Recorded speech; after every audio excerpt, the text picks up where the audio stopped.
Hi everyone, welcome to the latest instalment of Mark's Z900. I'm Mark, and today we're going to do a real simple mod because it's raining outside and I can't go riding.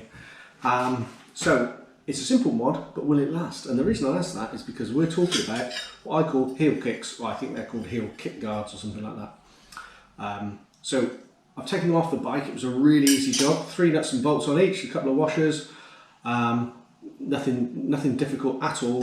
And what I'm going to do is spray them up. I'm going to spray them with Hammerite metal paint. No need to prime or undercoat, quick drying, so what could go wrong? I've cleaned them, as I say, nice and sparkly, but you can see here that already the outer sort of brushed metal finish has worn through to the shiny metal underneath. Now, I can clean that as much as I like. It's always going to look, that's as good as it's going to get.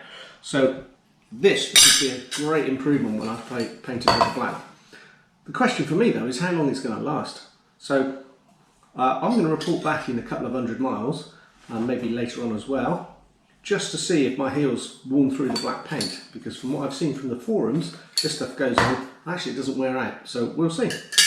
Anyway, look forward then to the next instalment when I should be talking more about my heel kicks. Hi everyone, and welcome back to an update on the heel plates. Right, so I've done about 30 miles or so, and the results haven't been fantastic. So we'll start off first of all with the painting process. So I use this Director Metal Hammerite, which you don't need to prime or undercoat and is quick drying.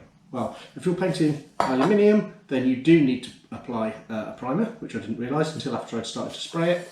And secondly, quick drying takes about 2 to 3 hours between coats. Now, I've used lots of satin black before, and normally I find it's about 15 minutes between coats, and you can really start to build it up and make a nice thick set of layers. But this, I ended up putting the things in the oven to cook them in order to dry them. Okay, so once all that went on and the final coat went on, I gave it about 48 hours to dry and cure, put the things back on the bike. As I say, I've done about 30 miles. So the plate from the right side, the brake foot if you like, has got already some signs of wear, and on the other side where I use my foot to change gear, it's completely stripped the paint off, so that's not great, right? And you can see I can scratch it off with my nails, so it's really not particularly brilliant. Now that might be my fault because I didn't use a primer, but I've kind of given up a bit on that. Now the cost of that from my local garage was £12.99, and if I'd have bought a primer as well, I guess we're up to nearly 20 quid's worth. And actually, for £20, you can get yourself onto eBay and get a set of these.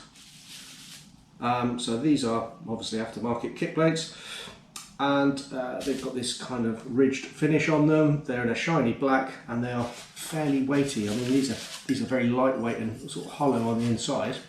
These, on the other hand, are lumps, but they are painted black, and they do seem to be like they would last a lot better than my homemade job. So I've tried them on the bike. It just said from 2017 onwards. I've got the new 2020 model, which always makes me a bit nervous, but in actual fact I've offered them up and they fit a treat, even though they haven't got this hollow bit on the back and the rest of it. So I'm going to put those on the bike. The only thing I don't like about them is that they are a little bit shiny. So matte blacks, satin black, and the shiny, you can see the difference there. And I'm just wondering, seeing as I've got this can of paint, whether I give that a quick coat of satin black just to change the colour. And with this ridged finish, hopefully that should stay on. So I think that's what I'm going to do. Give them a quick coat, leave it for 2 or 3 hours to dry, and I get these back on the bike. I'll take a couple of pictures and then I'll do an update. I can't imagine I'm going to change it again. So I'll put an update probably in the comments rather than doing any more filming. So there we are. That is my story of the heel kick plates. Right guys, just a final update on these heel kick plates then. I've done about 300 miles on this bike now in the rain and in the sunshine. These have had a really good kick in, and I've got to say they're still looking immaculate. So my conclusion then is, if you're going to do these things, don't bother spraying the ones that come on the bike. Just take them off, put them in the back of the garage, and then get yourself on eBay and get a set of these for 20 quid and bolt them on. Easiest job in the world. I think they look fantastic.